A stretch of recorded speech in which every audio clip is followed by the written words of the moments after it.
Olá, queridos alunos, tudo bem? Bom, estou aqui de volta para a gente continuar as nossas discussões sobre teorias do Estado e o tema da nossa aula de hoje vai ser sobre a evolução do Estado moderno. Na aula passada, a gente discutiu sobre o papel da Paz de Westfália, da Guerra dos 30 Anos, na determinação de que um Estado moderno seria um Estado que teria três elementos, que seria o território, o elemento material, o povo, o elemento humano, e a soberania, o poder soberano, como uma forma de exercício de poder concentrado do Estado. Quando a gente fala sobre Estado moderno, necessariamente a gente fala de um Estado que vai ser institucionalizado politicamente e juridicamente pós-Idade Média. Evidentemente que o fim da Idade Média ele foi acontecendo paulatinamente e que necessariamente não foi de uma hora para outra que se instituiu esse Estado moderno. A questão principal é que o Estado passa a ter uma possibilidade de reivindicar a noção de ser uma instituição apartada da Igreja, especialmente com a concepção do Estado e da percepção iluminista, científica e iluminista. E por causa disso, num primeiro momento, a gente vai ter a visão de que o Estado, para poder se separar do poder da Igreja, ele vai instituir que o seu poder é único e indivisível. E esse poder único e indivisível seria concentrado de forma absoluta nas mãos do rei, que seria o monarca central que cuidaria da administração desse Estado. Então, numa primeira fase do Estado moderno, a gente vai ter um Estado moderno baseado em uma divisão das relações sociais baseadas em estamentos, que eram espécies de castas, espécies de grupos com classes sociais distintas entre as sociedades, os nobres com direitos políticos, podendo participar dessa gestão, obedecendo o poder único do rei, e os outros que não seriam de castas tão importantes assim, colocados para fazer os trabalhos mais mundanos, menos importantes dessa sociedade. Nesse sentido, existe uma fase de transição, porque está se instituindo ainda uma separação da Igreja, do Estado. O rei, para poder reafirmar o seu poder, inclusive a sua independência das influências papais, ele vai fortalecer esse poder absoluto, mas por outro lado você vai ter uma relação de tensão política com os diferentes estamentos, classes sociais que vão participar desse Estado. Nessa percepção, com a evolução dessa fase, passa-se a ter o Estado absoluto, em que o rei necessariamente ele vai perceber como que se institui essa relação de Estado através da percepção de que ele é a personificação do poder do Estado. E aí, o que acaba acontecendo é que o Estado passa a ser também um Estado de direito, porque necessariamente, se eu não vou fundar a existência do meu Estado na fé, que era a percepção anterior, que estabelecia a importância da Igreja para legitimar a presença do Estado, em com que o Estado pode legitimar a sua presença? Através do direito. Por causa disso, as regras que vão organizar essas relações e vão inclusive impor a vontade do rei vão ser instituídas pelo direito. E aí é muito interessante porque quando a gente pensa sobre a questão da legitimidade, nesse período não se imaginava que a legitimidade se dava por um respeito à vontade do povo, mas sim por uma percepção de existência de um poder que de forma concentrada, soberana e efetivamente bastante poderosa, militarmente, economicamente, socialmente, pudesse se sobrepor a todas as outras forças. E evidentemente que o rei estando no poder, ele criava todo um sistema jurídico que reafirmava essa colocação sua no poder, né? E aí a gente tem a noção de que o único limite que ainda existia, até por uma questão de concepção filosófica voltada ao respeito das relações naturais, era o chamado direito natural, que a gente já discutiu isso um pouquinho nas aulas anteriores, né? Então, apesar do rei ter a possibilidade de exercer o seu poder, existiam algumas premissas entendidas como premissas superiores, que faziam parte da consciência natural dos homens, que precisavam ser respeitadas. Nessa época, a percepção de justiça se voltava muito para o que a gente chama de justiça retributiva, que necessariamente seria a noção de que do olho por olho, dente por dente, mas que pelo menos já estabelecia um limite de equilíbrio aí das relações privadas e das relações de Estado.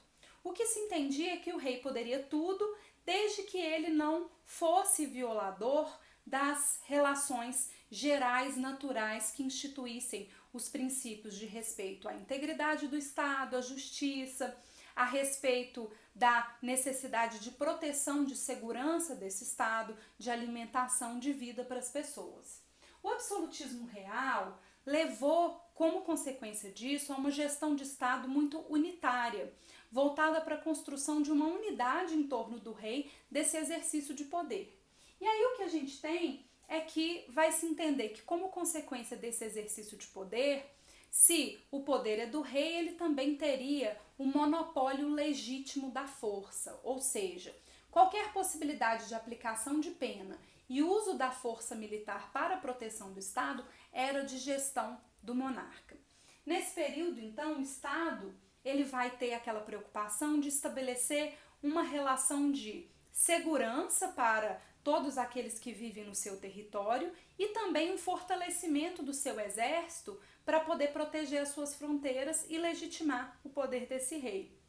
É nesse período que surgem aquelas discussões que são interessantes que a gente fez sobre o Maquiavel, por exemplo, que vão dizer, quando Maquiavel diz, né, que o príncipe precisa ser forte, audacioso, ele precisa buscar novas riquezas, ele tem que ser dotado de virtudes e ter sorte, é nesse período que se aplica efetivamente essa teoria maquiavélica, justamente porque vai se pensar que o Estado é aquilo que o rei é. Então existe uma interferência muito grande nesse personalismo do rei para a relação daquele período. E aí a estruturação da função jurisdicional, o que seria função jurisdicional? A capacidade de julgar, muitas vezes ela era colocada em função de proteger os interesses do rei. Um grande exemplo de um monarca absolutista é Luís XIV, o rei da França, que foi aquele que criou o Palácio de Versalhes, justamente para ele ter uma estrutura, um palácio que representasse toda a sua força, sua imponência, o seu poder. Ele é dono de uma célere frase que representa para a gente a ideologia dessa época do Estado moderno, que era o Estado sou eu, né? Quando questionam que ele está agindo contra os seus conselheiros, aquilo que ele deveria fazer, ele vai dizer, calem-se, o Estado sou eu, porque realmente era o período do Estado moderno como um Estado absoluto. Acontece que quando a gente tem esse sistema tão baseado na força de uma única pessoa e um sistema ainda monárquico em que você só pode deixar de ser rei se o rei falecer, né, porque o sistema é hereditário, isso acaba levando à queda de muitos reis, até mesmo pela morte deles, por movimentos sociais, por movimentos inclusive de classes que não estão satisfeitas com essa questão.